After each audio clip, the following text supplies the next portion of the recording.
All right. Good morning, everybody. Welcome to your second to last day of camp, at least for the Cedar Ridge Band program. I know a few of you might already be done, and congratulations if you're already done. We're looking forward to starting school with all of y'all here in a few days. Today we have Mr. Mike Martin from the Boston Symphony, an esteemed trumpet player. And that's kind of all I'm going to really talk about because I don't want to steal too much of his thunder. But we're going to be hearing him talk about just kind of his life path to where he's been at, where he's been, how he got to where he is today, and just kind of any other kinds of insights that he might be able to share with us and our students about being a professional musician, composer, arranger, etc. So with that said, if you wouldn't mind, you just kind of want to catch us up on where you're at currently and what you got going on? Yeah, sure. Hi, everyone. As you said, my full-time job is I'm a member of the trumpet section in the Boston Symphony Orchestra and the Boston Pops. I've been there for 10 years, since 2010. Currently, me and my wife and daughter are actually living county. My parents live here, her parents live here, and with the orchestra not playing any concerts for the foreseeable future, we thought we'd give our 5-year-old daughter some bonus grandparents time. So we've been here for a couple of months since the beginning of the summer, and we'll be here until we get word that the BSO is going to start up again. So before I got to Boston in 2010, I went to college in Chicago, Northwestern University, where I got my bachelor's degree and master's degree in trumpet performance. I finished school there in 2008 and freelanced and took auditions for about a year and a half until I won my job in Boston in February of 2010. And before that, I grew up in Cobb County, Georgia, and took trumpet lessons and obviously was in band I started in 6th grade, started playing the trumpet, and then from here, Chicago to Boston. So it's kind of weird, actually, it feels like in this weird full circle kind of thing, being 35 now. And my daughter's in kindergarten and actually started virtual kindergarten this morning, I guess at the same elementary school that I went to, which is right up the road. So it's like this, just this whole like mind warping kind of thing right now since we've been in Boston for so long. But yeah, and that's playing side. When it comes to arranging and composing music, I'd always kind of been interested in that on the side from honestly since the time I started in middle school band, because my family is very musical. My father's been a band director for almost 50 years now. My mother is a singer. She sings in the Atlanta Symphony Orchestra chorus. And my brother, who's 10 years older, Chris Martin, is principal trumpet in the New York Philharmonic. So music's always been in my life. So shortly after, diving in 100% to playing the trumpet when I was 10 or 11 years old, I was also just really interested in movie scores and video game music and drum corps shows, and always was fascinated with wanting to be able to recreate those sounds myself. And downloaded or not downloaded at the time, I guess I was given a laptop that had Finale 90, and which is just a notation program that you can just kind of click your way around and put notes into different instruments and hear what it sounds like played right back to you. And so I was from 7th grade, I think I got in trouble with my social studies teacher once from drawing out staffs on my notebook paper and trying to dictate fanfare for the common man and figure out what those intervals were. And she was like, the band room's down the hall, you need to do so. Okay, sorry. And I just always it was always a hobby through high school. And then when I got to college at Northwestern, I started to take composition lessons and develop that craft a little bit more. And had a group of friends and peers at school who were all performance majors who were willing to read through this brass quintet I wrote or this chamber music piece or a brass ensemble thing or something. And getting to hear your music live on a consistent basis was hugely informative and educational for me. And just to have that setting at Northwestern was great. So and I started arranging for outdoor band, for marching band in 2009. It's the first school I ever wrote for. It was a Cobb County school, McEachern High School, and I continued that into the drum corps activity later on. But to kind of to drift to the drum corps side of things, my father, Freddie Martin, founded the Spirit of Atlanta Drum and Bugle Corps in 1976. So again, I was born in '85, so I grew up with it. I marched in Spirit for 2 summers. I marched in Phantom Regiment for a summer after that, and I've always just kind of been involved since then. I started teaching the activity in 2009, and was at Phantom Regiment through 2013. Came to the Cavaliers in 2014, and became the brass arranger for the Cavaliers in 2016. So the propaganda show on those shows that I've been a part of as a designer. So that's kind of that's like the Cliff Notes version of kind of how I got to where I am, and I feel very fortunate and very blessed to be able to kind of do both things, to play and to have the opportunity to write and to teach drum corps and marching bands. So Yeah, cool. I'm curious. So let's go back to like when you were in high school and kind of relate to our current, students, high school students. I mean, I know that you mentioned obviously music is a big thing in your family's life. But was there ever like a time where it dawned on you that this is what you wanted to do for a living, as far as both performing and arranging, etc.? Yeah. The first time I knew I wanted to play the trumpet, actually had nothing to do with my brother. It was 1993, and my brother at that point was 17 years old, so he's a good high school trumpet player about to go on to college, and but it wasn't like I was hearing anything like, it wasn't like I was listening to him play scales and Clark studies upstairs and was like, I want to do that. I went and I saw the movie Jurassic Park, and that big trumpet solo when the helicopter's flying into the island. I was like, I want to make that sound. And Malcolm McNabb was that trumpet player's name. He was just a legend in the LA studio community, and I got to meet him once, and I got to meet him once actually, and he knew who I was, and he knew who my brother was, and he was like, oh yeah, you and your brother, I'm a big fan. And my head exploded, which is super cool. But so I'd always like wanted to kind of do that, but I think seeing my brother, seeing what not like kind of the gritty, hard-working part of like what it takes to get into an orchestra, but honestly, like seeing my brother play, the first time I ever saw my brother play professionally, he was the associate principal trumpet in the Philadelphia Orchestra. He got that job when he was 23 or 22, like basically right out of school. And I saw them play Mahler 2 in Carnegie Hall when I was in 7th grade. I think it was like November of my 7th grade year or something. And that was, seeing that, and like to see him on stage and this packed house, and obviously that piece it's life changing. Hearing it at any time in your life, but especially when your brother's up there and you have that connection.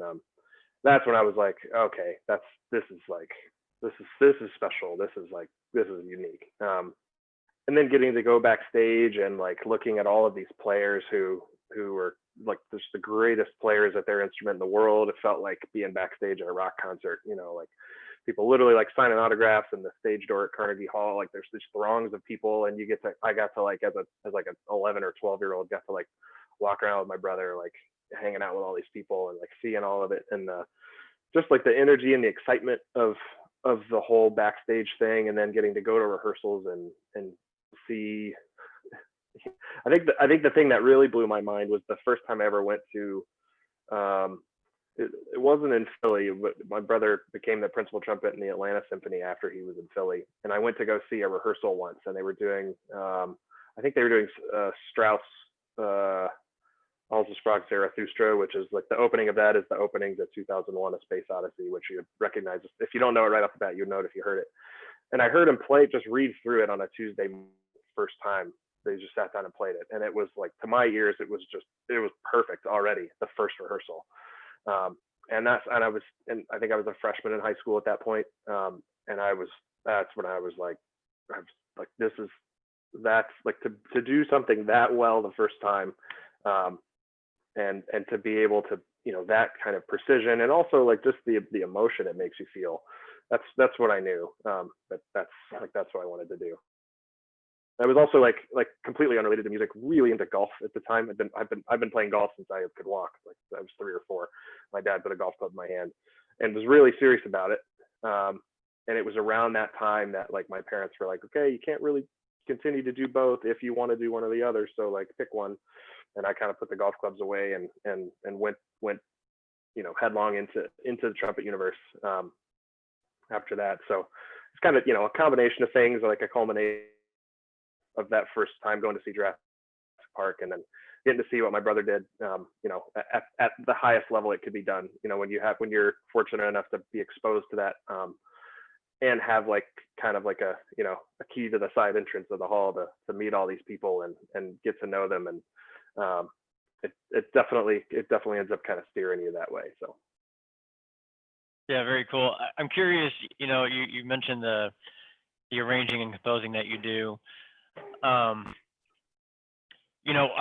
Aside from maybe being in music theory right now in our high school programs, our kids don't necessarily get very much exposure to arranging and composition and things. So, but that said, I know of at least 2 or 3 off the top of my head of the kids in the Raider Band program that, are already kind of dabbling in things, kind of like what you said, just tinkering with finale or Sibelius or what have you. With those kinds of kids in mind that are at least curious about thinking about getting into that, is there anything that you would suggest to them, or as you look back on what what would you have done differently, if anything, to try to have learned how to do that craft better, quicker, or more efficiently, if that makes sense? Yeah, I wish I had taken a lot more piano lessons. I wish I had stuck with it. I started taking piano lessons like in 4th, 5th grade or something, and did it for like 3 years. And I've got like you can't really see it, but I've got a whole keyboard set up here in front of me, and I can dabble enough to get around and do what I need to do from an arranging standpoint, not so much from a composing standpoint. So that there's a frustration there for me now, where I feel like that's a limitation, because I have been exposed to so much incredible and extremely diverse music in my life, but especially in my 10 years in the Boston Symphony.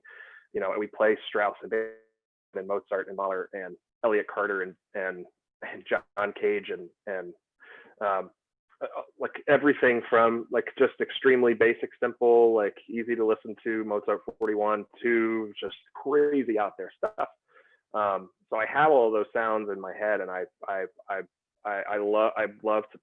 want to recreate those, and actually like it's something I love experimenting with wind ensembles, is trying to take those sounds that an orchestra, and how versatile and how dynamic an orchestra can be in terms of the sounds they can create, and take it and try and do the same thing in different ways with a wind ensemble. And I'll hear these things in my head, but it takes me so long to finally get it right in Sibelius, which is what I use now, because I can't just like go to the piano and really just like crank out something that I'm hearing, the way like what I say a real composer would do. John Mackey, who we all know, obviously, and hopefully your students are familiar with. He and I are really good friends. He recently moved to San Francisco, but lived down the street from me in Cambridge for the last like 6 years, and we had like a monthly dinner hang with him and another composer friend of ours named Omar Thomas. And Omar is like, he's a jazz theory professor and jazz comp professor, can absolutely just anything you need to do on the piano, you can do it. But John's the same way. It's the same way I am. Like he didn't really play any instrument. He has a piano that he can sort of get around on in the same way. So it's interesting to see what the possibilities are both directions. But John's, I've had that conversation with John where he's like, oh, I wish I could play piano. I wish I could actually play the piano. It would make life so much easier sometimes to be able to hear that. So that's the kind of that's the nerdy side of it. Of like if I had it to do over again, I would never have stopped taking piano lessons, no matter how much I hated it, because life would be so much easier now. But the fun side of it is, clearly that's not a prerequisite to being able to be a proficient composer or arranger. Like there's so much software available now, and notation programs like Sibelius and Finale and Dorico and MuseScore and all. I mean, like the opportunity is it's there. Just download. You can download free versions of everything and just start tinkering. And with Logic and GarageBand and Audacity and all that stuff, you can take it to levels I never could when I was 10 or 11 years old. But what I enjoy is like whatever music you enjoy listening to, whether it's like marching band, drum corps, wind ensemble, orchestra, rock, hip hop, jazz. The best way to get to kind of hone your skills and develop in just a base level of proficiency is try to recreate those sounds that you hear, and start. It's like it's just dictation. It's just like if someone was just reading you a paragraph of words and you were trying to write down the words as you heard them said. Do the same thing in your notation software, or like on the piano. Like if you want to, if you hear a John Legend song on the radio, just try to write down or notate into Sibelius like what that melody is, and tinker with it, and there's no there's no penalty for getting it wrong. You just kind of move the notes around until it's right, and then go to the next layer and try to do some of the harmony, or do the bass line, or and then fill in everything in between as you go. I think to me, like that's not super formal. I don't have a degree in composition, but I still think I have a proficiency enough because I've been exposed to and been surrounded by, and also the fact that I just like, if I heard something that I liked, I was like, I want to put that into this software and just see what it sounds like and see if I can do it. And I did, and like get your friends together. Like that's the great thing about like delving into that is if you can get to a place where like you want to hear like the opening of Star Wars or something, like get 10 of your friends together, like very registers and clefs and instrumentation, and like just write out like the opening like 10 bars to Star Wars and see if you can get it right, and then like have them play it. And it's, I can't tell you like the luxury it is to have a network of friends and peers that are musically inclined and play instruments, and you'll be shocked at how many of them are like, yeah, that sounds cool, let's do it. Something so creative and performance based,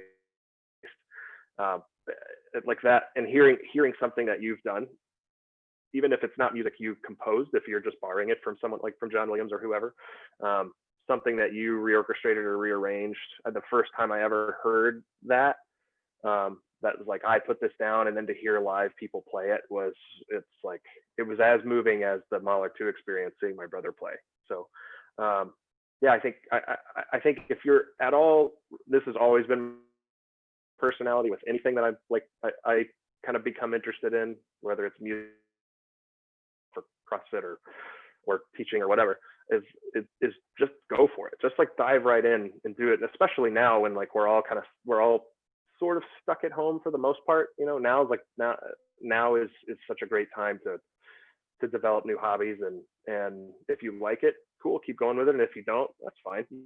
Develop some like base level proficiency in a new thing, which will always pay dividends down the road. So kind of that's like the long-winded answer to go kind of two different roads with it. So. Oh yeah, that's great. So you said you grew up in Georgia, right? Cobb County? Mm-hmm. Yep. Yeah. So, obviously with us being in Texas, I guess I'm trying to kind of going back to trumpet playing now. Can you talk a little bit about just your progression of,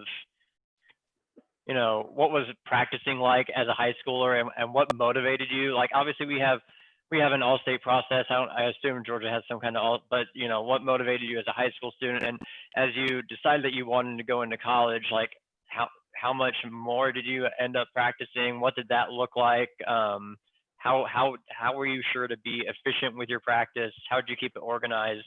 All those kinds of things. Yeah, I was practicing once, kind of that freshman year moment where my parents were like, golf or trumpet, pick one, and I picked trumpet. I really, I had been serious about the trumpet before. In 8th grade. This is the first time I ever made all-state was in 8th grade, and I got first chair. It was kind of like the first time I really learned how to practice. It was like basically my dad was like, he was like, what do you want to make all-state this year? And I was like, yeah. I was like, and I want to be first chair. He was like, okay. I will make you I will make you practice what it's going to take to be good enough to get first chair in All-State. And there were, man, so many like tears and like just yelling at each other fights that we had through that process. And then in the end, you know, like it was eye-opening because it happened. And so I, like, in 8th grade, I had a little bit of a breakthrough with like just the daily work, like just understanding that. And I was, because of I'd grown up with my father as a band director, and my brother was a phenomenal trumpet player. Like I had like just the trumpet. I won't say it came easily to me, but I just understood kind of the like really good mechanics in terms of setup and fundamentals to have a great, to kind of have a head start against other kids that were my age. But that was the first time I really kind of learned how to practice, was in 8th grade. But I was still kind of like I was playing baseball and basketball and golf and doing all these other things. And it wasn't until like the end of my freshman year of high school when it was like, okay, like I think I'd made like 17th chair in region band my freshman year of high school. Didn't make All-State at all. Was just like, it was not a good year for trumpet. And that's when I kind of like doubled down and kind of like laced my shoes up. And my sophomore year of high school, I got really serious about my lessons. I had been taking lessons for 4 years with Larry Black, who was 4th trumpet in the Atlanta Symphony at the time. But I like recommitted and knew I wanted to go to Northwestern, because that's where Charlie Geyer and Barbara Butler, and they were the teachers my brother studied with. They were at Eastman School of Music at the University of Rochester when he was in college, but they had since moved to Northwestern. So I knew that's who I was like, when I decided freshman year, I was like, trumpet's it. I was like, and I want to go to Northwestern. I know those are the people I want to study with. And I know what it's going to take. And I talked to my brother on the phone a lot, you know, for the rest of my high school career while he was in Philly. And then eventually we moved down to Atlanta, just taking lessons with him too. And ended up making youth orchestra, Atlanta Symphony Youth Orchestra, when I was a sophomore, and was in that for the next 3 years. And then was first chair All-State, 10th grade, 11th grade, 12th grade. And that's when I gained more confidence and gained a lot more proficiency, and continued fundamentally to develop and progress to the place where I was good enough to get into the studio at Northwestern. But it was when I, you know, Georgia, which is I mean, I will, having not having grown up in Texas, but having written for enough Texas marching bands and been out and done enough classes and played with enough bands in Texas now. And I know it's only gotten better over the years. You know, the whole Texas thing is not nearly as competitive in Georgia as it is in Texas to get into All-State. And it was competitive, you know. So like, you know, I like going to TMEA the last 3 years and hearing the symphony orchestra play Pine, and hearing the wind ensemble play Mackey and Omar's music, and it's just you know, it's incredible. That was not my experience. You know, we were doing like whole suite in E flat and making really great sounds, and that was pretty much it. You know, and then doing like a random David Holsinger piece that was exciting and fun, and that was kind of it. But I had the confidence and to get to a place where I was good enough to get into Northwestern, and I got there, got to Chicago. We had our first rotation audition in September of 03. And what's funny is, like, you know, especially for the freshmen, but really for the entire studio. The studio had 22 trumpet players in it, I think.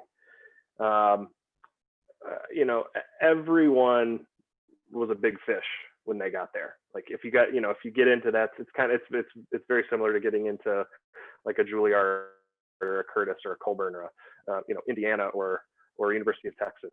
Like, it's competitive. So if you get in and you're accepted and you go there, like, you're coming from a place of like, you're kind of like the best thing where you came from.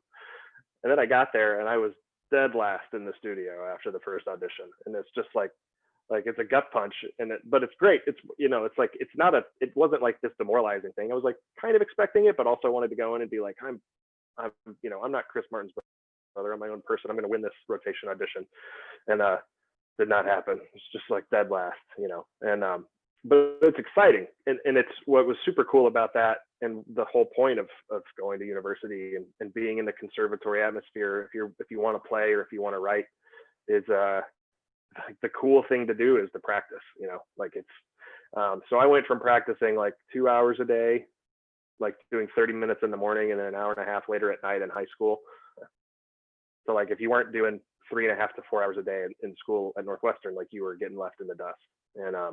And that's like energizing and motivating, because if you don't have that that community, and if you don't have like if you're not surrounded by people that are as like-minded as you are in that respect, like it gets really lonely spending, gosh, what is that, 30 hours a week alone in a practice room, like it's like you need some drive, but you also need support, and you need a network of people that are not just there for you, but going through the same grind and and hitting the same plateaus and overcoming them, and overcoming the same hurdles, and having the same successes, and sharing that with each other. So it was a huge leap from high school practice, being like first year All-State in Georgia, to like being in the top 3, 4, or 5 in the Northwestern trumpet studio, and the great thing about being there was, even though when I graduated, I felt like I was one of the best players, it was I don't think I ever actually won a rotation, a full audition at Northwestern.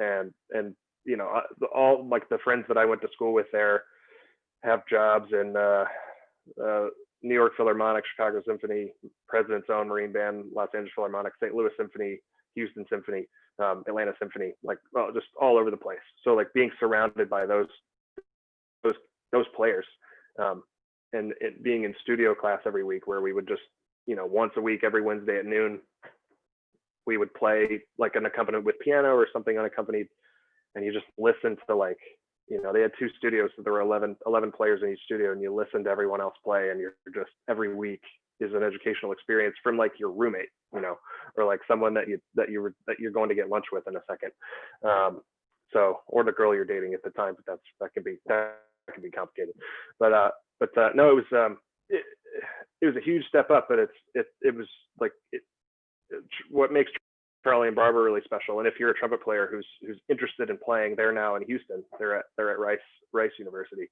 That like there, I can't praise enough, not just how phenomenal they are pedagogically and as teachers, and educating you and preparing you on how to play in an orchestra or in a wind ensemble and win and all that, but just the community and the atmosphere they fostered, and the reason so many of their students have had so much success. And what I see so much actually in Texas also is there's a competition, like there was a competitiveness, like we all wanted to beat each other in auditions, and we wanted to play better than each other in studio class, but it was never, we always wanted the other players to play their best. Like I wanted Ethan Bensdorf, one of my best friends who plays second trumpet in the New York Philharmonic now, we were the same year.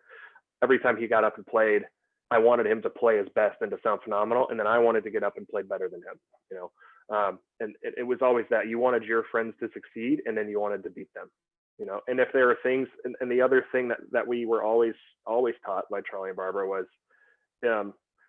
like no one here does everything better than everyone else. Everyone here, no matter who you are, no matter how great you are at articulation or how great your high range is, your low range probably, you could learn like to play your low notes a little bit better, have a little bit richer sound down there. Or like if you keep splitting Fs on top of the staff, that was my thing. I was so good at splitting Fs on top of the staff.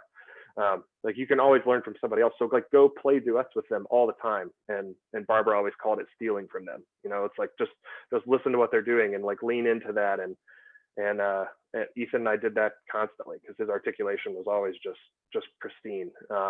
And you just kind of like imitate and learn and copy, and then eventually you're doing it better just from having been able to steal that little skill away from them. So it was, I can't say enough about them and the parallels that I see in Texas band rooms all the time, where it's, like the cool thing is to be good, is to be really good, and like, and the best way to be good, and especially in an ensemble community setting, is to push each other and to be competitive with each other, but in a way that's super positive and healthy. And so it's very cool to think about the comparison of my studio experience to what's going on in hundreds and hundreds of band rooms in Texas. I'm curious, could you talk a little bit just about preparing for, this kind of goes hand in hand with practicing maybe, but can you talk a little Mhm. bit just about audition processes and like how many times, if any, did you fail before you succeeded, and just things that you Mhm. learned through that process, I guess. Oh man, I think the I think my audition for the BSO, I think it was my 15th audition, my 15th orchestral audition. I took my very first audition when I took my very first audition when I was a junior in high school, and my brother still makes fun of me because it was for fourth trumpet in the Atlanta Symphony after my teacher Larry Black retired, and he still makes fun of me because I like walked on stage and it's blind. You know, there's a screen up so the committee can't see you. Um, and he knew it was me because I got out, I sat down on stage and the personnel manager was right there and like set the music out. And then I like buzzed my mouthpiece for 10 seconds or something, just did like a chicklets, like on my mouthpiece. My brother said he just put his head in his hands because everyone like knew it was his 16-year-old brother. Like, what's he even doing at this? That was my very first audition. Didn't win that.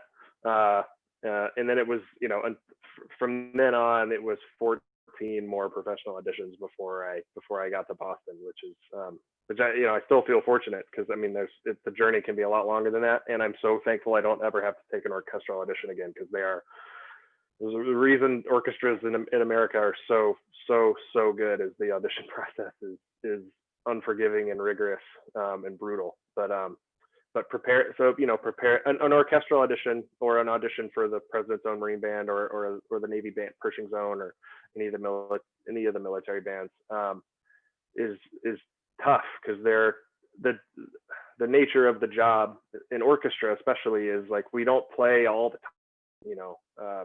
It's very different from wind ensemble. The strings play all the time, the winds play a lot, and then the brass don't. We come in for kind of like the big fanfare, like battle moments for the most part. And we have, delicate and intimate moments occasionally, but we'll sit, like in a Mahler symphony that's an hour long, I might play really loud and something really intense and dramatic for 2 minutes and then sit there for 15. And then you got to put the horn on the face and come in on like a low C exposed and nothing else is going on or something. It's so it's so all over the place and there's so much resting that you really have to, and there's not just like the experience of playing the job, but the amount of music that we play. We do between, depending on how many pops concerts you play, we do between 150 and 200 concerts a year, and we'll have like between 70 and 80 different programs. So we're playing 300 pieces of music a year, and it comes at you like fast and furious, and being able to get through all of that and sound great and be professional and not just keep up with your colleagues, but contribute, and be equal with them. Finding the players that can do that, that have the proficiency to do that, it mandates a really kind of rigorous process. So my audition for the Boston Symphony that I won was, the list was, I think it was 30 excerpts, largely like second and third trumpet excerpts, a couple of fourth trumpet excerpts. And when you get on stage, you don't know generally speaking, you don't know what they're going to ask. In the BSO, we actually provide a list ahead of time, so you have the option, if you want to know what's coming, you can. So in the preliminary round, in the very first round of an audition, generally speaking, there's like 4 rounds. There's the prelims, the semifinals, the first round of finals, and then like a kind of what we call the super finals, or like the section playing round. And in the preliminary round, there'll be 50 to 60 players there. And before that, you have to submit a resume. And at the BSO, we want to give everyone an opportunity to play if they can. So if you send your resume into the BSO and we look at it and we don't see enough experience there that we think the audition is a good use of your time, we'll ask you to make a CD or send us an MP3 of like 3 excerpts, and then a committee listens. If you get 1 vote from the committee of yes based on your recording you send, then you're invited to the prelims, right? And if your resume is strong enough, you just get invited to the prelims right away. And the prelim round is, for us, it's very simple. It's like 5 excerpts, pretty standard. We just want to hear good playing. We want people to be comfortable and play well. And then from there, you move on to the semifinals, and that's a little bit more extensive.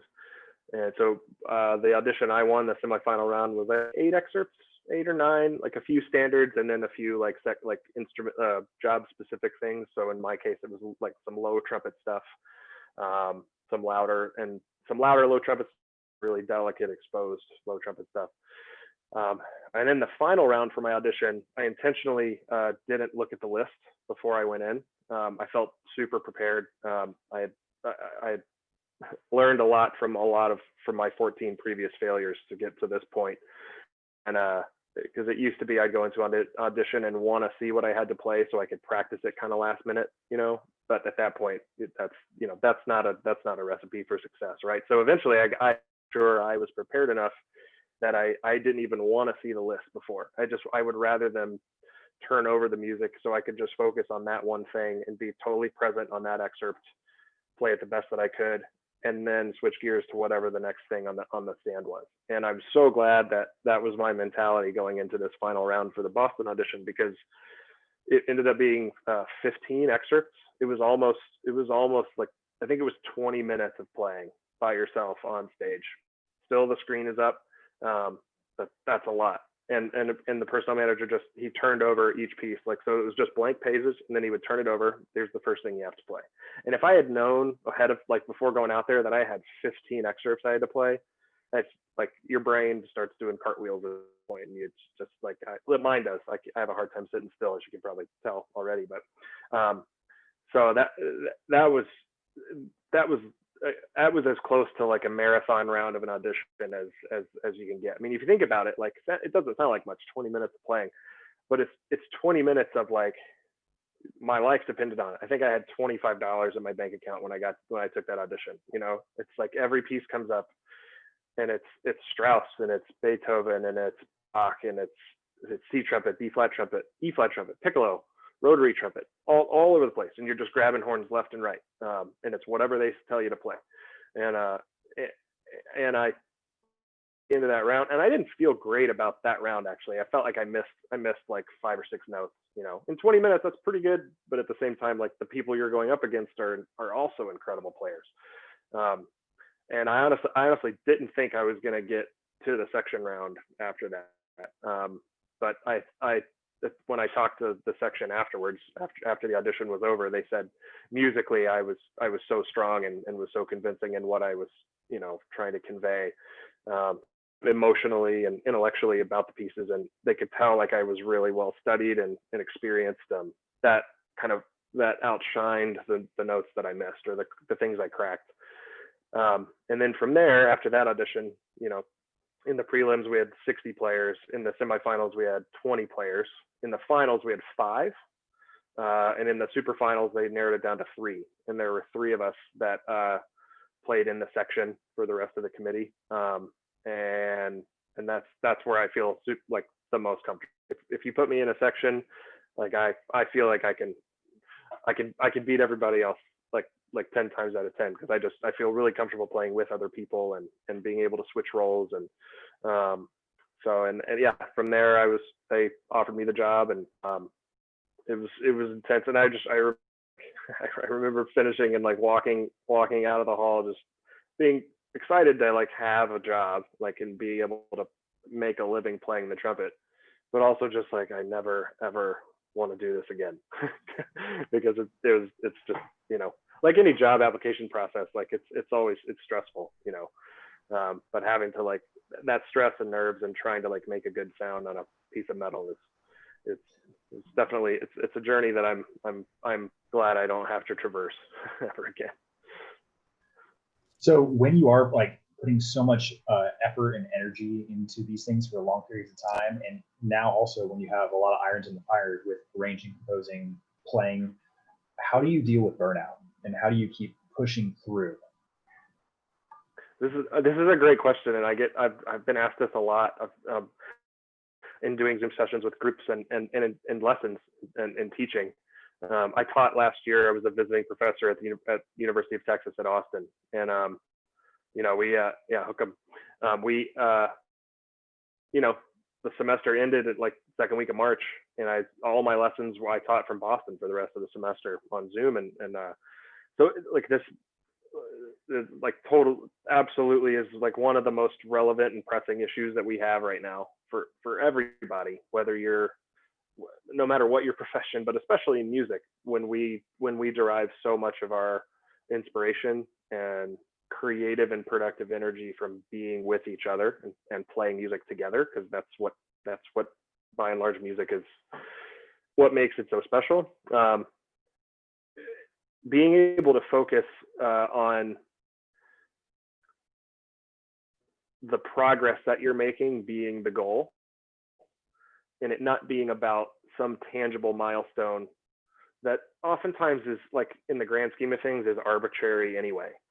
If I hadn't won my job in Boston, I would still have loved playing the trumpet. I woke up the next morning, and even though I was like thankful to not have to take auditions anymore, when I got back to Chicago the next morning, like I literally didn't even go home. I got on the train from Midway and went to Orchestra Hall. I was a member of the Civic Orchestra of Chicago at the time, the Orchestra Hall where the CSO played, and I went to a practice room and I warmed up because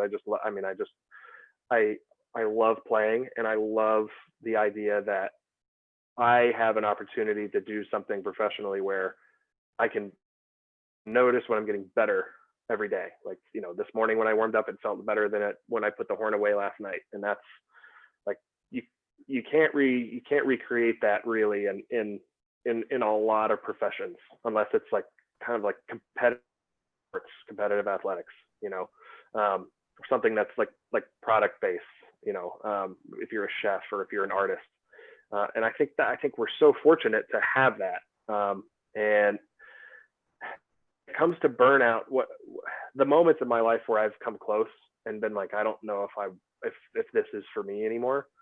And I've played 2,000 concerts. That's going to happen. The moments where it feels like a job and less like it did when I was a kid and heard Jurassic Park in the movie theater for the first time, is when I start just getting like concert focused, and I'm just like, that's my goal for the week. I'm like, okay, let's get through the Saturday night concert, and that's when we're recording it on the radio. And if that goes well, then Sunday I'll wake up and I'll feel energized and great. And setting like, and they're good goals, and that's always the goal. Like, I'm not saying tangible goals are bad at all, but what I have found to be true for me is if I invest all of my emotional energy into the success of a tangible goal like that, then once it's over, I have to figure out how to manufacture that same energy again, and I have to find another kind of tangible milestone goal, instead of that being like a stair step in the process of me still wanting to get better. So like the opportunity that I then found for myself, I was like 4 or 5 years into the orchestra, started to feel like, because I play fourth trumpet. I vary a lot of solos. Like I'm the de facto lead player for all the big band stuff we do in Pops, which is fun. But for the symphony season, which is the majority of our job, I don't have a whole lot of flashy stuff. So it can be really easy for me to just sit there and be like, well, I got to play low G octaves again, and get pretty burned out on that. But what I do on stage is a part of the process. It's a way that I measure my own progress and how much better I'm getting at the trumpet every single day. And it's the minuscule differences. I think for me, it's loving. It's figuring out how to love the process of improvement, and then being aware that like whether you're in middle school or high school or college or however old you are, if you're in the world of music and you're performing or you're conducting or you're composing or you're teaching, like I mean, you think about all of the things that we have in music and the fact that there's only 12 notes, like it's incredible, like how diverse every opportunity that we have really is. And the fact that we'll never master those 12 notes ever, whether you're writing them or playing them or teaching them. Like, well, that to me is not intimidating or daunting. I think that's exciting, so and I think, again, back to the the atmosphere that Charlie and Barbara cultivated at Northwestern. It's there's a competitive me where I want to be better than myself. I want to be better than the other players in the section in the BSO. But at the same time, like more important than that, I want to be a good citizen. And that that community atmosphere of like being competitive, but wanting everyone to be great and to be better than everyone when they're great.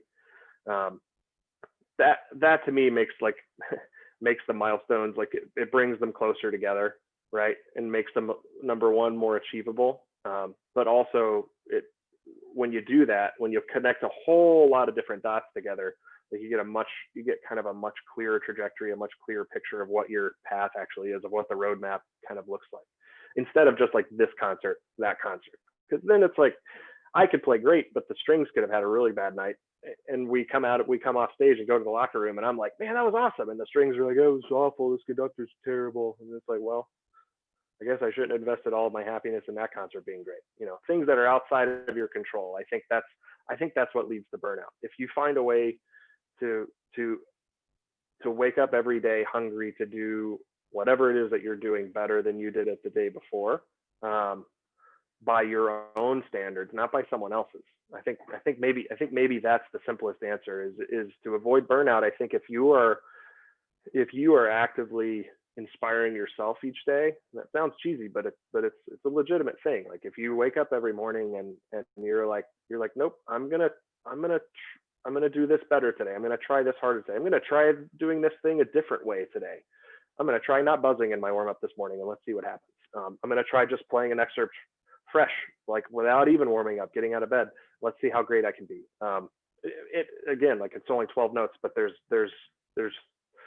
a quintillion different ways of putting those 12 notes together, and same goes for like mastering any kind of instrument. So I think it's that. Like the simple answer is, don't invest your energy in things that are contingent upon other people approving, you know. And then the balance of doing that within the band world, ensemble world, where it really does matter what other people think and what they're doing. It's a very cool juxtaposition of intrinsic motivation and intrinsic happiness, things that are kind of within you that no one else can get to, and making sure that when you implement those goals or those strategies, it's, again, being a good citizen, it's helping everyone around you. So if that all makes sense. That was kind of rambly, but Mike, I have a question about doing the orchestra and band thing. And so, you know, my assumption is that, you know, most orchestral musicians, you know, once they're in that world, they maybe don't stay so connected to the band world as, you know, as they once, you know, growing up and everything. And so you're in one of the elite orchestras, and not only have you stayed in the band world, I mean, you're now one of the more recognizable names, especially in the marching band and drum corps world. I have two questions. Number one, how or why are you still connected so much to the band world? And what do your orchestral peers like, what did they think of that? Yeah, I love that. I could feel that second question coming. It's great.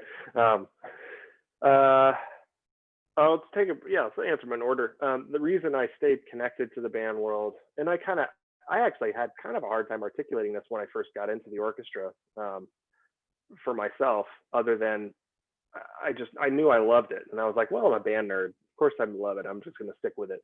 But it like the more I really thought about why I loved it, and I kind of like constantly doing this with myself and doing it in my teaching. I'm like, I want to know why I react to something the way I do, or why I feel the way I do about a certain thing. And I go down rabbit hole after rabbit hole, like why did that specific thing make me feel that way? And it kind of informs how I play, how I teach, how I write, how I arrange, and because I want to know, again, it actually goes all the way back to like wanting to recreate those sounds I heard on movie soundtracks in Finale '98 when I was in 7th grade. You know, like when I feel something that's incredible and it's moving, like I have a desire to want other people to be able to give that same thing to other people.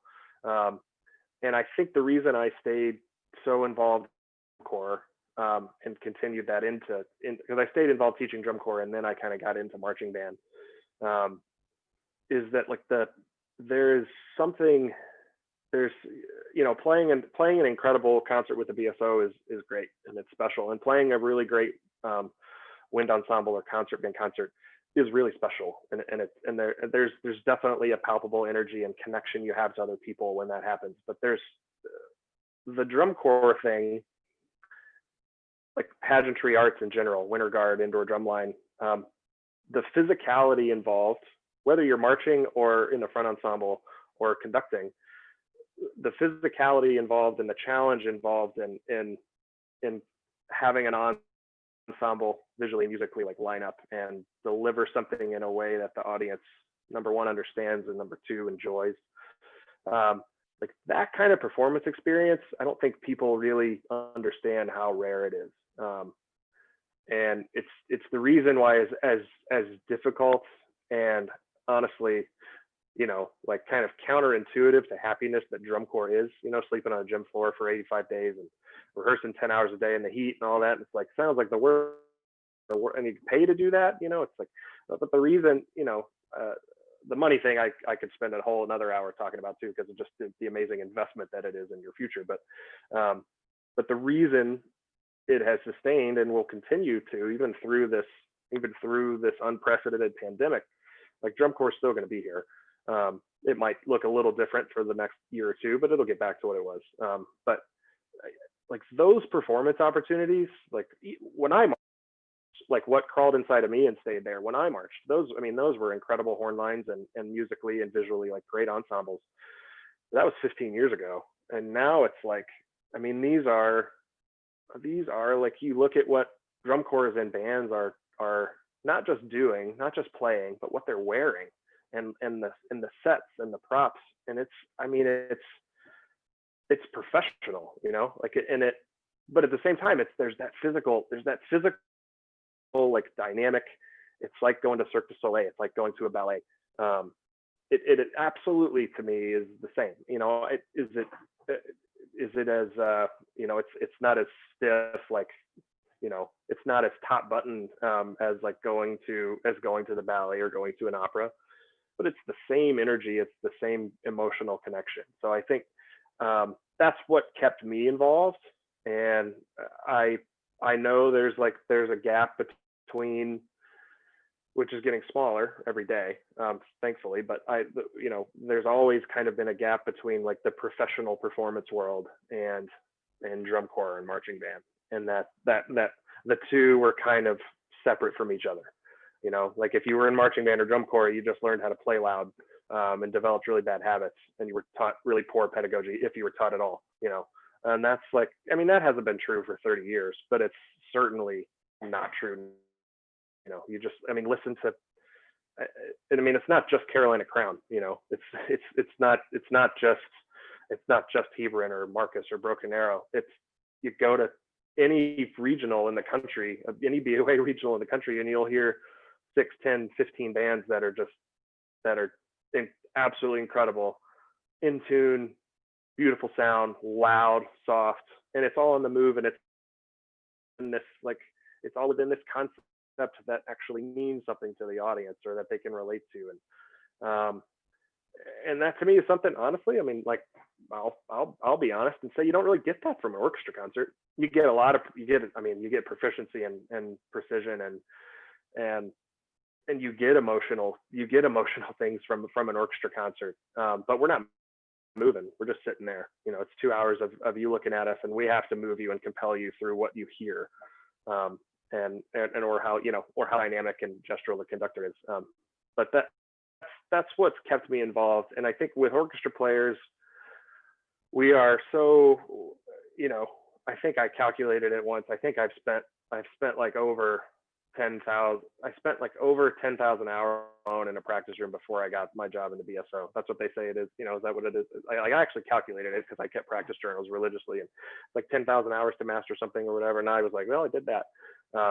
And when you're that, you know, like all of us that like are honing crafts, when you're that focused on this thing, and especially just on yourself, you kind of project that onto other things that are brought to you, and they're like, are you interested in this?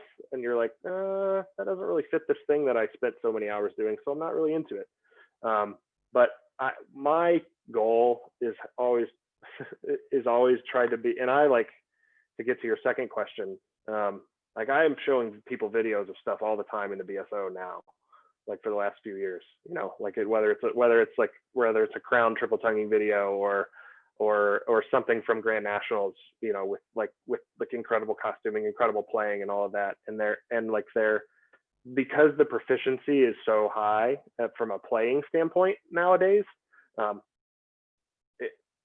it really grabs their ear now, you know. And there's so when I first joined the orchestra, I was like very, very hush hush about what I was doing, because I would actually like I would get like unpaid time off, but like I would leave the orchestra to like and not get paid and like go teach Phantom Regiment for like a week or 2 weeks. And like I just didn't really, I was like, oh, I'm gonna be out of town for a couple of weeks, I'll see you guys when I get back. And I'd come back and I was like completely tan and you know, they're like, where did you go? I was like, I was on vacation. And now I'm like, all right, I'm going with the Cavaliers for a week. And they're like, have fun, man, good luck, hope you guys, you know, whatever, medal at DCI. And they're all using the lingo now. They're like, have fun at finals, it's great. You know, they tell Lucas Oil hi for us and all that. And then I got to a place where I was like, you know what, like I was the youngest player in the orchestra when I joined. I was 24, so I was kind of like, I tried to tiptoe my way around a little bit, and was like, I didn't want anyone to think I was doing stuff that was unusual or like outside the idiom.